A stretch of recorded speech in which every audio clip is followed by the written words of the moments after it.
शेतकरी मित्रांनो, राम राम, नमस्कार, शुभ सकाळ. शेतकरी मित्रांनो, आज 15 जुलै राज्यभरातील शेतकऱ्यांसाठी सर्वात ताजी आनंदाची बातमी घेऊन आलेलो आहे.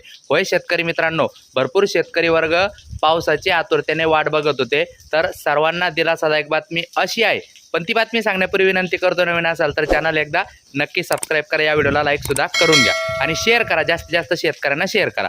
मित्रांनो, बातमी अशी आहे की राजस्थान लगत कमी दाबाचं क्षेत्र तयार झालेलं आहे आणि इकडे कोकण किनारपट्टीच्या लगत सुद्धा कमी दाबाचं क्षेत्र तयार झालेलं आहे आणि याचाच प्रभाव म्हणून राज्यात बहुतांश ठिकाणी पावसाची शक्यता आता वाढत आहे. विशेष करून राज्यामध्ये कोकण किनारपट्टीला तर काल रात्रीपासून मुसळधार पाऊस सध्या सुद्धा सुरू आहे आणि त्यानंतर मित्रांनो, मराठवाड्यात सुद्धा पावसाचं प्रमाण आता वाढताना दिसणार आहे. कोकण किनारपट्टी सर्व जिल्हे, मराठवाड्यातील छत्रपती संभाजीनगर, उत्तरेकडील जळगाव, अकोला, बुलढाणा ते जिल्हे आणि उर्वरित महाराष्ट्रात मध्यम स्वरूपाचा आज पावसाची शक्यता आहे. धन्यवाद.